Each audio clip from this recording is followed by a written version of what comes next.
आता नेक्स्ट, जेव्हा एखादा हॉट ऑब्जेक्ट आणि एखादा कोल्ड ऑब्जेक्ट हा एकमेकांच्या जवळ ठेवला जातो, त्यावेळी थोड्या वेळानंतर आपल्याला असं लक्षात येतं की हॉट ऑब्जेक्ट जो होता तो थोडा थंड झालेला आहे आणि जो कूल ऑब्जेक्ट होता तो थोडा गरम झालेला आहे.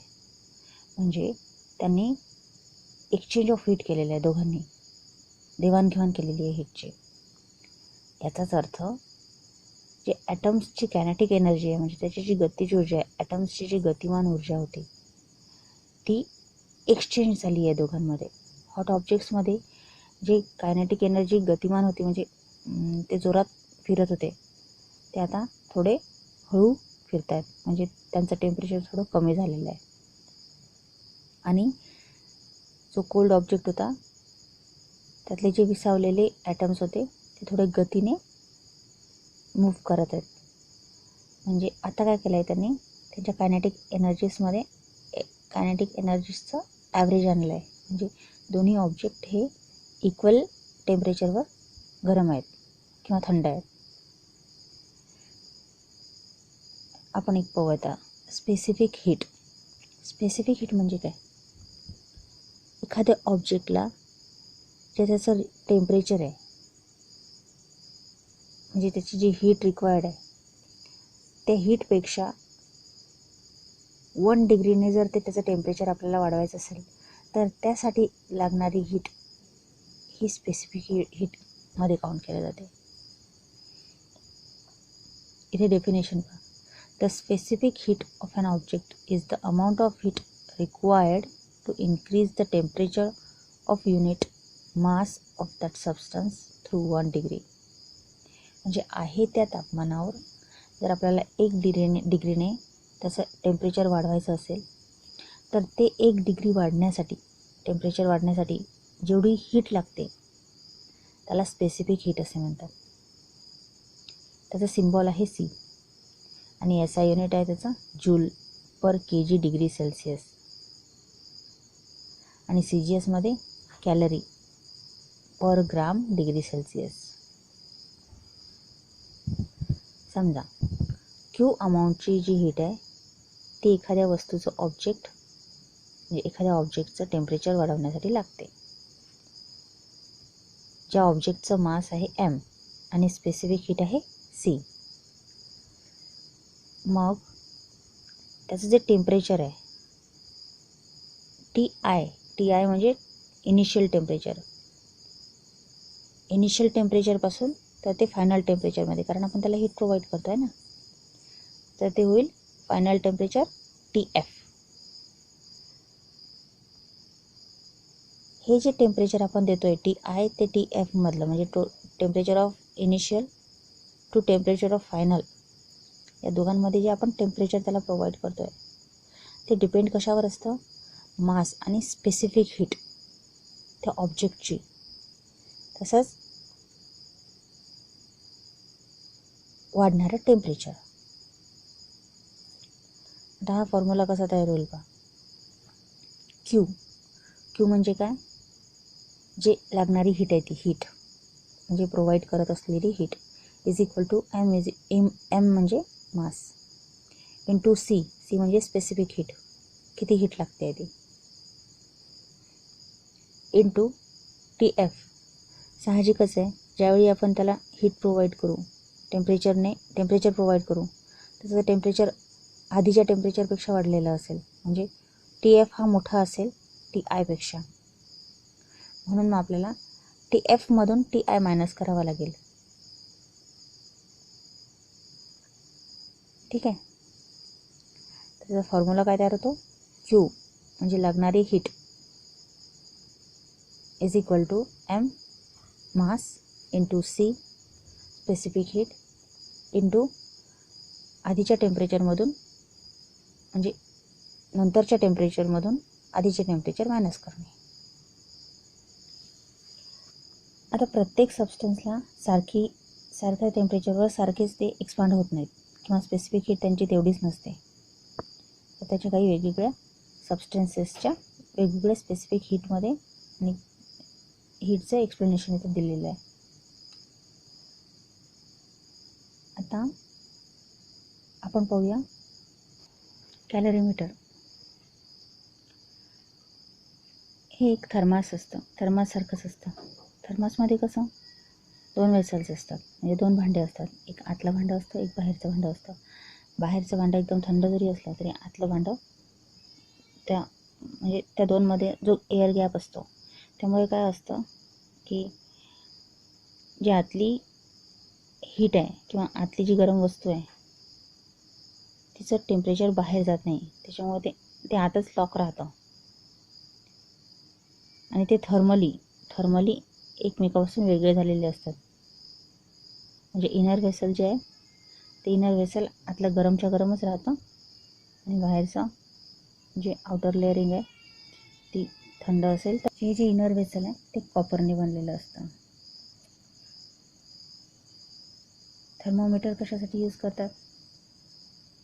टेम्परेचर मोजण्यासाठी, म्हणजे त्या कॅलरीमीटरमध्ये जे असते ते. आणि स्टिरर कशासाठी वापरतात?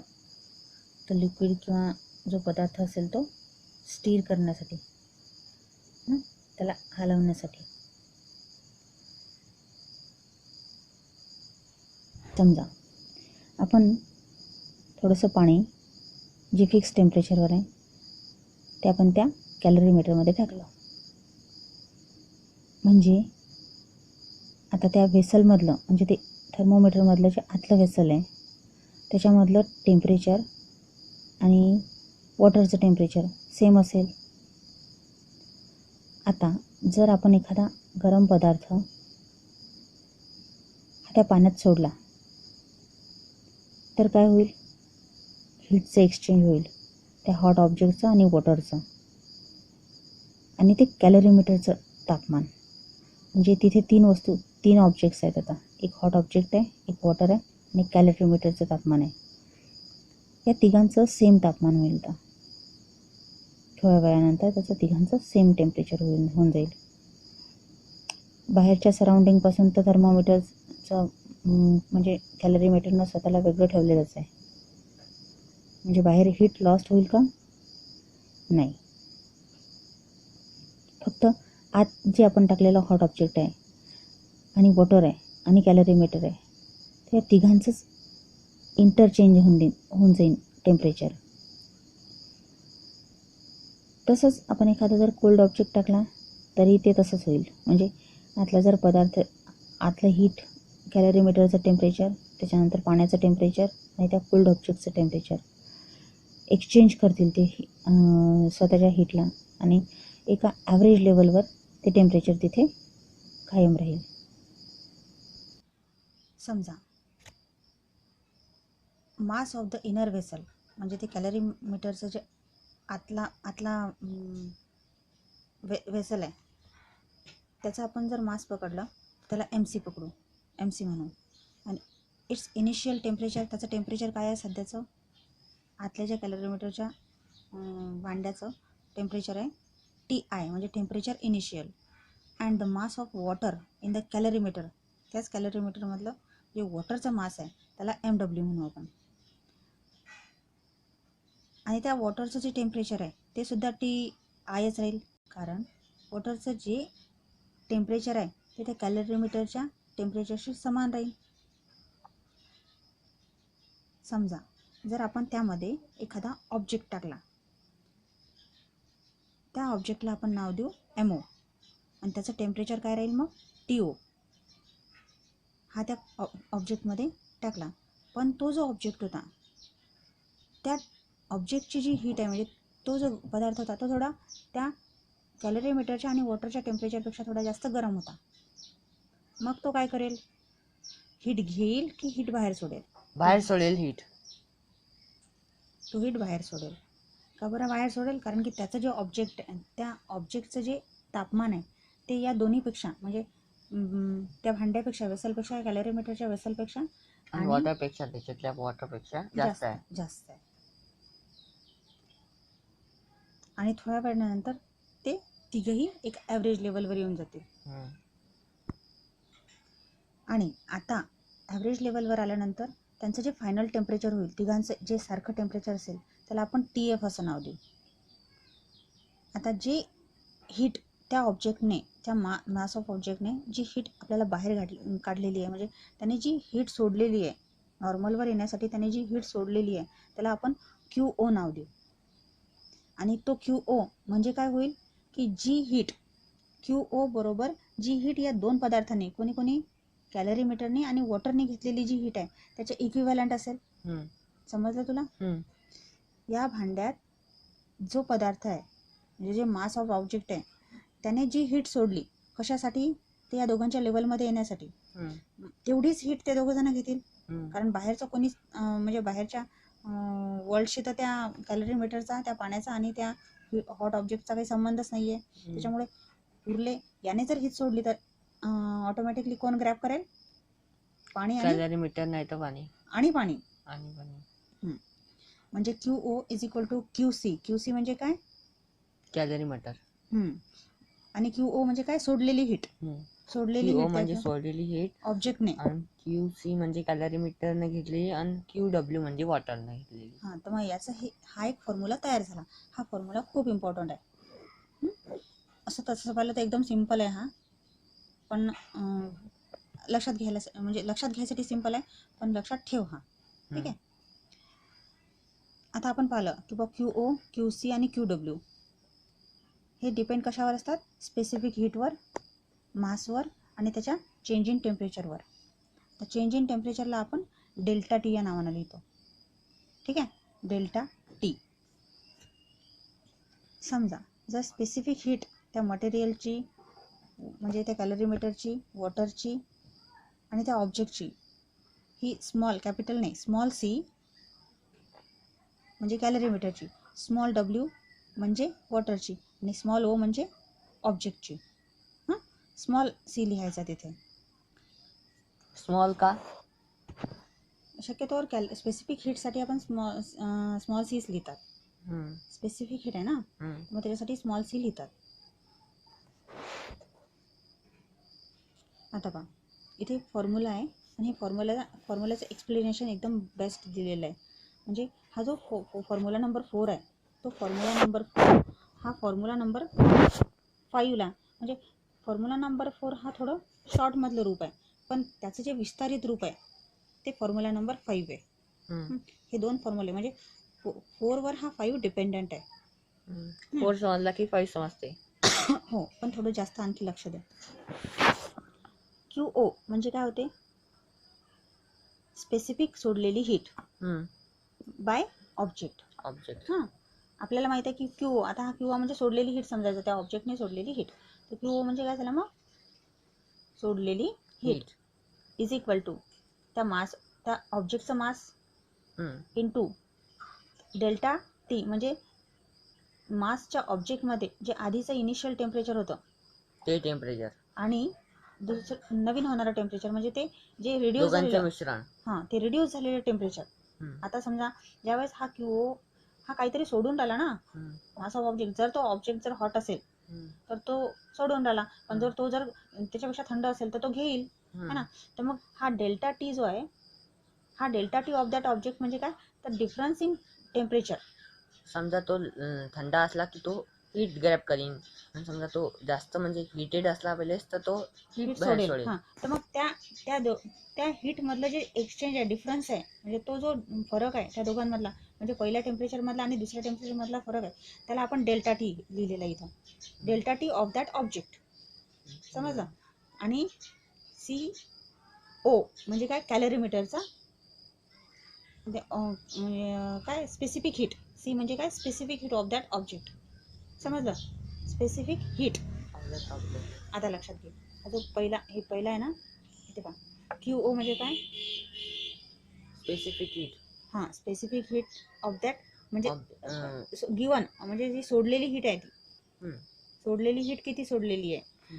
आता तिथे आपण म्हटलेलं आहे किंवा आपल्याला काय महत्त्वाचं आहे तिथे? मास, त्या ऑब्जेक्टचं मास, बरोबर आहे. म्हणजे ही सोडलेली हीट कशावर डिपेंड राहते? जर तो ऑब्जेक्ट छोटा असेल तर तो कमी हीट सोडेल, पण जर तो ऑब्जेक्ट जर जास्त असेल, त्या पाण्यापेक्षा जास्त असेल, किंवा मग त्या कॅलरीमीटरच्या म्हणजे घनत्वापेक्षा थोडासा जास्त असेल, तर मग त्या ॲव्हरेजमध्येच तो हीट सोडेल की नाही.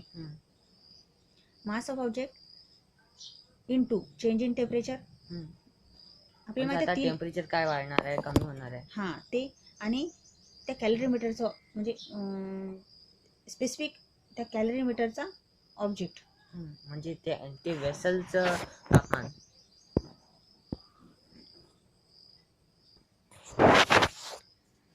क्यू ओ म्हणजे स्पेसिफिक हीट. सोडलेली हीट. हां. स्पेसिफिक हीट नाही, सोडलेली हीट. हां, मग आता क्यू ओ म्हणजे ऑब्जेक्टने सोडलेली हीट. क्यू डब्ल्यू म्हणजे काय, क्यू ओ म्हणजे ऑब्जेक्टने सोडलेली किंवा घेतलेली हीट. जनरल फॉर्म्युलामध्ये बोलतोय आपण, पर्टिक्युलरली ह्या ऑब्जेक्टच्या बद्दल नाही बोलत आहे. क्यू ओ म्हणजे काय, त्या एखाद्या वस्तूने ऑब्जेक्टने घेतलेली किंवा सोडलेली हीट. क्यू डब्ल्यू म्हणजे काय, वॉटरने घेतलेली किंवा सोडलेली हीट. आणि क्यू सी म्हणजे काय, त्या कॅलरीमीटरने घेतलेली किंवा सोडलेली हीट.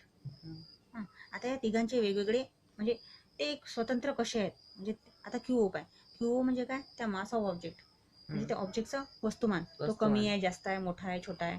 त्याच्यानंतर डेल्टा टी म्हणजे काय, त्या ऑब्जेक्टमधलं टेम्परेचर जे फायनल आणि घट किंवा वाढ. घट वाढ. हां, त्याच्यामधला फरक. आणि काय म्हणते, into specific heat. Specific heat म्हणजे काय, की त्या वस्तूचं एक स्पेसिफिक म्हणजे त्याची जे ओरिजिनल मूल्य आहे, ओरिजिनल जी त्याची व्हॅल्यू आहे, त्याच्या हीटची, त्याच्या उष्णतेची जी ओरिजिनल व्हॅल्यू आहे ती. सपोज आता इथे सोनं किंवा चांदी, म्हणजे सोनं आणि चांदी ह्या दोन वस्तू घेतल्या आपण, तर त्याच्यामध्ये सोन्याची व्हॅल्यू जी, सोन्याची जी हीट आहे, स्पेसिफिक हीट आहे, ती वेगळी आहे. चांदीची जी आहे ती वेगळी आहे. इथे चांदीची नाही दिलेली, गोल्डची काय 0.03 आहे, आणि ते अल्कोहोलची 0.58 आहे. म्हणजे त्यांचं जे अंतर्गत स्पेसिफिक हीट जी आहे, उष्णता आहे त्यांची, म्हणजे त्यांची जी त्यांचं जे तापमान, द्रव्यमान नॉर्मल स्थितीत असते, नॉर्मल स्थितीत रूम टेम्परेचर काय त्यांचं, हां, तर ते आहे. म्हणजे ते प्रत्येक पदार्थाचं वेगवेगळे आहे. तर ते झालं specific heat of that object. मग तसंच पाण्याचं झालं. पाण्याचं मास ऑफ वॉटर म्हणजे कमी पाणी आहे, जास्त पाणी आहे, त्याच्यानंतर टेम्परेचर चेंज त्याच्यामधला. आणि सी डब्ल्यू म्हणजे काय, त्या पाण्याचं मूळ वस्तुमान, म्हणजे सॉरी मूळ त्याचं हां तापमान. त्यानंतर क्यू सी म्हणजे काय, त्या कॅलरीमीटरच्या बाबतीत आपण बोलतो. कॅलरीमीटरचं मूळ, कॅलरीमीटर छोटा आहे, मोठा आहे. ओके. त्याच्यानंतर चेंज इन टेम्परेचर त्या कॅलरीमीटर मधलं. आणि सी सी म्हणजे काय, मूळ तापमान. हां, कॅलरीमीटरचं मूळ ओरिजिनल तापमान. ठीक आहे, स्पेसिफिक हीट. आता याचा फॉर्म्युला काय झाला, आपण काहीच नाही, फक्त या फॉर्म्युल्यामध्ये क्यू ओ मध्ये हे 3 घालायचे इथे, हे 3 इथे, इज इक्वल टू, आपल्याला जर या फॉर्म्युल्याला पाहायचं असेल तर, कारण आपण हे सोडलेली हीट, क्यू ओ म्हणजे काय, आपण सोडलेली हीट पकडलं होतं ना इथे. आता या फॉर्म्युल्यामध्ये हे जे लॉंग, आपण याचे जे मोठे रूप पाहिले, ते रूप याच्यात ऍड करून द्यायचे. ठीक आहे, समजलं का. हा फॉर्म्युला आता सोपा झाला की नाही. इथे पहा, हे कॅलरीमीटरच्या बाबतीत पहा, का आपण पाहिलं होतं की बघ Q C plus Q W आहे, म्हणजे ह्या दोघांचं जर ऍड केलं तर आपल्याला क्यू ओ भेटते. मग आता इथे काय केलं त्याने, हा delta C change in temperature of that calorimeter, delta T C म्हणजे काय, change in temperature of that calorimeter, बरोबर टी एफ म्हणजे final temperature minus temperature of initial, म्हणजे इनिशियल टेम्परेचर. मोठं टेम्परेचर फायनल टेम्परेचर जास्त राहील, कारण की त्याने घेतलेली आहे, हीट घेतलेली आहे. आपल्या या उदाहरणामध्ये आपण त्याला, म्हणजे ते ऑब्जेक्ट गरम होता, त्याने हीट सोडली, आणि कॅलरीमीटरने आणि वॉटरने घेतलेली आहे. मग आता जर समजा कॅलरीमीटरने जी ऑब्जेक्ट हीट घेतली, तेवढीच हीट वॉटरने पण घेतलेली आहे. म्हणून इथे काय लिहिलेलं आहे, temperature delta T C is equal to T F minus T I is equal to delta T W. समजलं का तुला. म्हणजे हे दोन्ही एका एकूण कॅलरीमीटर आहे, एका एकूण वॉटर आहे, पण दोघांनी सारखीच हीट घेतलेली आहे. कोणाकडून, त्या ऑब्जेक्ट कडून. म्हणून इथे टी डब्ल्यू इथे एक्स्ट्रा दिलेला आहे. आता हा फॉर्म्युला तुला समजला का, 5व्या नंबरचा. चला समोर जाऊ मग आपण. We can measure all masses and temperature if we know specific heats of that material of the calorimeter. म्हणजे आपल्याला जर त्या स्पेसिफिक हीट माहीत असेल त्या वस्तूची, तर आपण कोणताही फॉर्म्युला डिराईव्ह करू शकतो. आपण कोणत्याही वस्तूचं टेम्परेचर कितीने वाढलं, कितीने कमी झालं ते करू शकतो measurement. Copper, that of water, we can, calorimeter शक्यतोवर कॉपरचं बनलेलं असते. Okay. and that of water, we can calculate the value of the specific heat of the object using formula 5. Okay, आता इथे एक्झाम्पल्स दिलेले आहेत. एक्झाम्पल एकदम सोपं आहे, तुला समजलेलं आहे का? त्याच्यासाठी हा व्हिडिओ पाहिजे. त्याच्यात व्हिडिओ आहे इफेक्ट्स ऑफ हीट. आपण 2 इफेक्ट्स लर्न केले आहेत आधी. हीटचे 2 इफेक्ट्स मॅटरवर, म्हणजे वस्तूवर एखाद्या. एक तर काय, तो एक्सपांड होतो, नाही तर मग तो काय होतो, कॉन्ट्रॅक्ट होतो. एक हा झाला पहिला इफेक्ट. त्यानंतर दुसरा काय, त्याचं स्टेट चेंज होऊन जातं. म्हणजे सॉलिड असेल तर लिक्विड होते, लिक्विड असेल तर सॉलिड होते, लिक्विड असेल तर गॅसियस स्टेजमध्ये हीट दिल्यानंतर, हीट जर प्रोव्हाइड केली वस्तूला तर काय होईल, गॅस. हां, मग आता आपण एक्सपांड